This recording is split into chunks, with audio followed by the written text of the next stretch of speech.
আমার মেসেজ অবশ্যই প্লেয়ারদের কাছে অন অ্যান্ড অফভাবে এটা যাচ্ছে ব্যক্তিগতভাবে। আমি যখন প্লেয়ার ছিলাম I would have been very disappointed as well. আমি হয়তোবা আমি যদি প্লেয়ার থাকতাম আমি ডিসঅ্যাপয়েন্টেড হতাম, আমি এসে প্রেসিডেন্টের সাথে কথা বলতাম, আমি নিজেও বলেছি। বাট দে অলসো তাদেরকে because they will be a financial loss for them, absolutely আমি এটা ডিসএগ্রি করি না।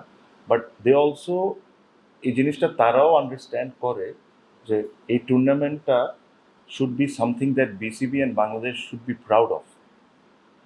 আর we proud of this tournament what has happened in last 3 4 5 years? Probably not.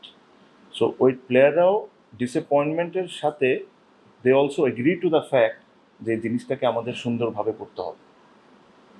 There will be disappointment, I absolutely agree. আর আমি কিছুক্ষণ আগে একটা কথা বললাম যে এটার জন্য ডিফারেন্ট ওপিনিয়ন থাকবে, এখানে অনেকেই আছেন they have different opinion and it's absolutely fine. আমি যে জায়গায় আছি, what I am thinking and what you are thinking, it is absolutely not necessarily that আমার আর আপনার চিন্তা এক হইতে হবে। You might have some logic, I have some logic, but আমার জন্য সবচেয়ে বড় লজিক হলো, is this tournament making money for BPL? No. Are we making loss? Yes. Is this tournament was run properly? No. আর এই টুর্নামেন্টের 6টা টিমের মধ্যে 3-4টা টিমের সব ধরনের ভ্যালুয়েশন আছে, রুলস ব্রেকের এটা আছে, একটা টিম তো নাই না।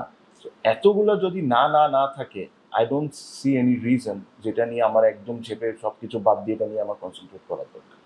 এটা আমি করতে চাই। BPL I still believe is a great product. বিপিএলের বাংলাদেশে প্রচুর ইন্টারেস্ট আছে, মানুষ আসে খেলা দেখতে। জিনিসটাকে যদি প্রপারলি সব কিছু করা যায়, এটার ইন্টারেস্টটা প্রবলি আরও বাড়ানো সম্ভব। বাট ওটার জন্য যদি আমার সময় নিতে হয় 12 মাস, 24 মাস, 18 মাস, যত মাসই লাগে, if I do it, I'll do it properly. Otherwise, I won't do it.